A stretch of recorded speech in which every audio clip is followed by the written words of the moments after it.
হরে কৃষ্ণ। ধন্যবাদ আপনাদের সবাইকে। আপনারা ধারাবাহিক আমাদের যে কোর্স শ্রীকৃষ্ণলীলা, আজকে সপ্তদশ পর্ব আমরা উপনীত হয়েছি।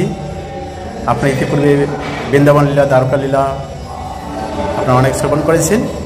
আমরা এখন শেষের দিকে যাচ্ছি। তো আজকে আমরা শ্রবণ করব দ্বিবিধ বানর উদ্ধার, সাম্বের বিবাহ, দেবর্ষী নারদের দ্বারকা পরিদর্শন এবং শ্রীকৃষ্ণের দৈনন্দিন জীবনলীলা, ইন্দ্রপ্রস্থে ভগবান শ্রীকৃষ্ণ, অর্থাৎ ৬৭ থেকে ৭১ নম্বর অধ্যায় পর্যন্ত আজকে আমরা শ্রবণ করব। তো দ্বিবিধ বানর কিরকম ছিল? বিশেষ তিনি অভিশাপ প্রাপ্ত হয়ে এই দ্বিবিধ বানরে তিনি পরিণত হয়েছেন। অত্যন্ত চঞ্চল, বানরে স্বাভাবিকভাবে চঞ্চল হয়, কিন্তু এর দুর্দান্ত ছিল। তিনি এসে কি করতেন? যখন মহিষীরা রয়েছে এর কাপড় ধরে টানবে, বিভিন্নভাবে বিরক্ত করবে, এবং যখন বলরামজি তিনি দেখতে পেলেন যে এই বানর বিভিন্নভাবে উৎপাত করছে আর ভগবানের সাথে তিনি যুদ্ধ ঘোষণা করছিলেন এই বানর, তো ভগবানজি বলরামজি তিনি অনায়াসে এই দ্বিবিধ বানরকে উদ্ধার করেন। কেউ যদি ভগবানকে কখনো কষ্ট দেয় না, বুঝতে হবে তার পরিণতি অত্যন্ত ভয়ঙ্কর। ভগবানের সহিত সে কিছু করতে পারবে না। কিন্তু বর্তমান সমাজে অনেকে রয়েছে যারা কৃষ্ণকে সহ্য করতে পারে না, কৃষ্ণ নাম সহ্য করতে পারে না, অনেক কিছুই করবে কিন্তু কৃষ্ণকে মানবে না। তো বুঝতে হবে তাদের জীবনটা তারা পাইয়া মনুষ্য দেহ, পাইয়া কি করো ভাবনা কেহ, এবে না ভজিলা যশোদা সুত চরমে পড়িবে লাজ। তার জীবনটা চরমের লাঞ্ছনা গঞ্জনা পেতে হবে, এবং পরে এই দেহটা নাও পেতে পারে। দুর্লভ মানব দেহ, এই দেহটা দুর্লভ বলা হচ্ছে। সেই জন্য আমাদের ভগবানের প্রতি কখনো ঈর্ষান্বিত, আমাদের খারাপ ব্যবহার করা ঠিক না, খারাপ মন্তব্য করা ঠিক না। যেমন তো এখান থেকে অর্থাৎ দুষ্টের দমন এবং ভক্তের রক্ষা করার জন্য ভগবান আসেন। এর পরবর্তী লীলা হচ্ছে সাম্বের বিবাহ এবং যুদ্ধ।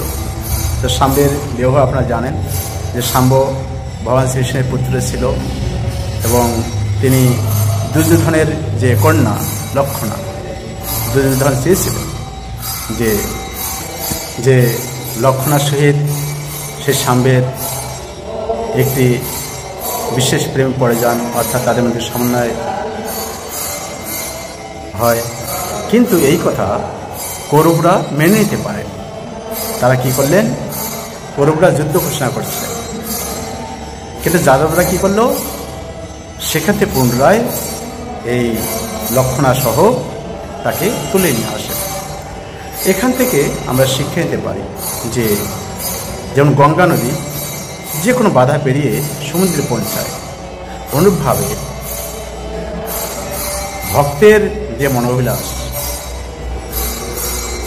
সেটি কখনো প্রতিরোধ করা যায় না। ভগবানের ইচ্ছাই হচ্ছে মূল, সেটি হচ্ছে সঠিক। আমরা যত কিছু আমরা প্ল্যান প্রোগ্রাম করি না কেন, গৌরবরা অনেক শক্তিশালী ছিল, কিন্তু তারা কেউ কিছু করতে পারলেন না, তাই না? একবার ভগবান শ্রীকৃষ্ণ তিনি বৃন্দাবনে তো অনেক কিছু ভগবান কৃষ্ণ করছিলেন, মথুরা, তারপর দ্বারকায় আসলেন। দ্বারকায় এসে ১৬,১০৮ মহিষী, ১৬,১০৮টা প্রাসাদ রয়েছে। নারদমুনি দেখলেন যে ভগবান কি করছেন, দেখি একটু যাই। তো তিনি দ্বারকায় এসেছিলেন। দ্বারকায় এসে দেখলেন, দ্বারকা পরিদর্শন করতে এসে দেখে তিনি দেখছেন কোথাও সাংসারিক কাজ করছেন। আর একটা বাড়িতে যখন গেলেন দেখছেন হয়তো কোথাও গো দহন করছেন।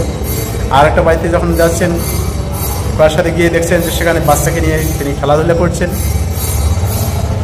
আর একটা গৃহে যখন প্রবেশ করলেন তিনি দেখছেন যে না, মহিষীর সাথে তিনি কথোপকথন করছেন। অর্থাৎ ভগবান কৃষ্ণ নিজেকে ১০৮ রূপে সব জায়গায় তিনি বিস্তার করছেন। আর প্রতিটি মহর্ষি জানেন যে কৃষ্ণ সবসময় আমার সাথেই থাকেন। হ্যাঁ, ভগবান এই রকম কার্যকলাপ দেখে নারদমুনি অবাক হয়ে গেছে যে প্রভু তার ভক্তের মনোবাঞ্ছা পূর্ণ করার জন্য তিনি কী না করতে পারেন। নিজেকে ১৬,১০৮ রূপে বিভক্ত করছেন এবং সবারই মনোভীষ্ট তিনি পূর্ণ করছেন। যেমন সূর্য চন্দ্রের আলো সব জায়গায় ছড়িয়ে পড়ে সমানভাবে, অনুরূপভাবে ভগবান প্রতিটি জীবের হৃদয়ে রয়েছে, সবার মনোবাঞ্ছা পূর্ণ করার জন্য ভগবান সব কিছুই করতে পারেন। তো ভগবান কী করলেন, তিনি প্রতিদিন দৈনন্দিন যে গৃহস্থ সংসার থাকলে যা করা হয়, ভগবান তিনি আমাদের শিক্ষা দিয়েছেন। ভাগবতের পড়বেন এই বিষয়ে আমাদের কীভাবে আদর্শ গৃহস্থ যেমন করা উচিত, নিজে তিনি অনুশীলন করে আমাদেরকে শিক্ষা প্রদান করছেন। তো দ্বারকায় ভগবান প্রতিদিন কী করতেন, রাজধর্ম পালন করতেন, প্রজাদের সেবা, স্ত্রীর সঙ্গে লীলা, বিভিন্ন পূজা পাঠ, সভা ইত্যাদি সব কিছুই তিনি করতেন।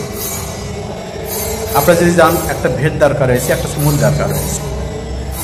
প্রজারা সবাই ভেট নিয়ে যেত ভেট দেওয়ার জন্য সমুদ্র পার হয়ে, অর্থাৎ প্রতিটা তার একটা ছিল অফিস আর একটা সে বাড়ি। তো ভগবান এখানে দেখিয়েছেন প্র্যাকটিক্যালি যে আমাদের দৈনন্দিন জীবনযাপন কী করা আছে। আপনার PDF লিঙ্ক ডিসক্রিপশন বক্সে সেখানে দেওয়া আছে, আপনারা পড়বেন। অনেক বড় যেহেতু, সেই জন্য আমরা বিস্তারিত বর্ণনা করছি না, সেখানে বিস্তারিত বর্ণনা রয়েছে। তো প্রত্যেকটা গৃহে আপনারা যদি কখন দ্বারকা যান, সেখানে এই যে লীলার স্থলীগুলো এখনও রয়েছে জায়গাগুলো। তো ভগবান নিজে শুধু তিনি বলেনই না, শুধু নিজ হাতে তিনি করিয়ে দেখিয়ে দেন যে এই করো। ভগবান চৈতন্য মহাপ্রভুকে তিনি কেন আসলেন, তিনি গীতাজ্ঞান প্রদান করলেন। তিনি দেখলেন যে এই জগতের জীব এরা হচ্ছে আমার অংশ, মামাই বংশ যেগুলো আমার অংশ, তারা কীভাবে আমার কাছে ফিরে আসবে, তারা এগুলো পালন করবে। তো এই জন্য প্র্যাকটিক্যালভাবে শিক্ষা দেওয়ার জন্য তিনি চৈতন্য মহাপ্রভু রূপে তিনি এসে শিক্ষা প্রদান করলেন। বলকৃষ্ণ, ভজকৃষ্ণ, পরকৃষ্ণ শিক্ষা। বলকৃষ্ণ মানে হরিনাম করো, ভজকৃষ্ণ মানে রাধাকৃষ্ণ উপাসনা করো, পরকৃষ্ণ শিক্ষা মানে গীতা ভাগবতের শিক্ষা তোমরা শিক্ষিত হও, অধ্যয়ন করো। এই জন্য আমাদের অবশ্যই গীতা ভাগবত অধ্যয়ন করা আছে, হরিনাম করা আছে, বিগ্রহ অর্চন করা আছে। তো এখানে ভগবান আমাদেরকে প্র্যাকটিক্যালভাবে আমাদের দেখিয়ে আমাদের শিক্ষা প্রদান করলেন। তো এখান থেকে আমরা এই জন্য ভগবান দেখিয়েছেন, যৎকরসি যৎস্নাসি যজুহসি তদাসি, তুমি যা কিছু করো, যা কিছু হোম করো, দান করো, ধ্যান করো, যা কিছু করো, আমাকে নিমিত্ত করে করো। এখানে বলা আছে, যদি মৎচিত্ত সর্বদিগানি মৎপ্রসাদ দিয়সি অতচিত্ত অহংকারেণ শুশ্রূষি না বিনাশী। যদি মনটা চিত্তটা যে আমাকে না দাও, তাহলে তুমি কী হবে, বিনষ্ট হয়, বিনশ্বসী। চিত্তটা আমাকে অর্পণ করো। তো এখানে এই সারাংশ থেকে আমরা বুঝতে পারি, ইন্দ্রপ্রস্থে ভগবান তিনি ইন্দ্রপ্রস্থে গিয়েছিলেন। সেখানে গিয়ে যখন সেখানে রাসের যজ্ঞ হচ্ছে, পঞ্চপাণ্ডবরা কৃষ্ণের সম্মতি জ্ঞাপন করছিলেন, কিন্তু শিশুপাল সবসময় বিদ্রোহ করে গেছে। কৃষ্ণ যদিও তার জ্ঞাতি, কিন্তু কৃষ্ণকে তিনি মানতে চাননি যে কৃষ্ণ আছেন মূল আসনে তিনি প্রতিষ্ঠিত হবেন। তার অনেক কিছু অপবাদ দিয়েছেন। কিন্তু যখন বারবার 100টা তার নামে বদনাম দিয়েছে, ভগবান বারবার বলছেন দেখো এতটা হয়ে গেল, কেন তার মাতাকে তিনি কথা দিয়েছিলেন যে এর 101টা অপরাধ আমি ক্ষমা করব। কিন্তু যখন 101টা অপরাধ হয়ে গেল, ভগবান তার সুদর্শন দিয়ে তার মস্তক ছিন্ন করে দিলেন। অর্থাৎ ভগবান যতই সহ্য করেন ততই তার দয়া বোঝা যায়। আমরা দেখতে পাই যে ভগবানের প্রতি আমাদের ভগবানের যে ধৈর্য, অর্থাৎ ভক্তকে সংশোধন করার জন্য তিনি কী না করেন। কিন্তু যখন সে কোনো বাচ্চা, যেমন কোনো পিতা, সে যদি সন্তান জেদ ধরে যে না এই কারণটি একটু আমি হাত দেবো, বাবা বারবার নিষেধ করছে, তো তারপরেও সন্তান মানছে না, যখন তখন কী বলে, হয়তো সুষ্ঠু বাপ করে দিয়ে কানটা হাত দেয়, তো হালকা শখ খায়, বলছে না না হাত দেওয়া যাবে না। অনুরূপভাবে অনেক ব্যক্তি এরকম রয়েছে শিশুপালের মতো, যারা ভগবানের বিভিন্ন রকম বদনাম, বিভিন্ন রকম দোষারোপ করে থাকেন, বিভিন্ন তুচ্ছ তাচ্ছিল্য করেন, অকাট্য ভাষায় বিভিন্ন কিছু কথা বলেন ভগবানকে নিয়ে, তো তাদের পরিণতি শিশুপালের মতো হবে। এই জন্য আমাদের অবশ্যই অত্যন্ত সাবধান সহে আমাদের ভগবানের প্রতি আমাদের শরণাগতি রাখা উচিত। তো এই লীলা থেকে আমরা শিক্ষা লাভ করতে পারি যে ভগবানের দৈনন্দিন জীবনে যে আদর্শ, তিনি যা কিছু করতেন আমাদেরকে প্র্যাকটিক্যালি শিখিয়েছেন, এবং তিনি ভক্তের মনোবাঞ্ছা পূর্ণ করেন, তিনি পশুদেরকে কীভাবে তিনি তাকে সংশোধন করেন প্রত্যেকটা বিষয়। এবং অহংকার যতই হোক না কেন, সত্যের কাছে সে কখনো দিবে, তাকে সত্যের কাছে তাকে পরাজয় হতেই হবে।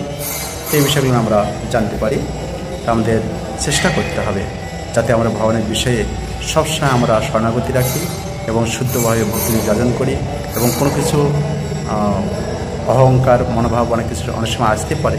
এই জন্য তৃণাদপি শুনেন ছিল তরুপি শোষণ না, তৃণের মতো হতে বলছে, তাই না? বৈষ্ণবদের লক্ষণ। ধন্যবাদ আপনাদের সবাইকে। আমাদের পরবর্তী পর্বে আমরা বিশদ আমরা জানতে পারব, বিশেষ করে অষ্টাদশ পর্বে। কোনো প্রশ্ন মন্তব্য অবশ্যই জানাবেন। হরে কৃষ্ণ।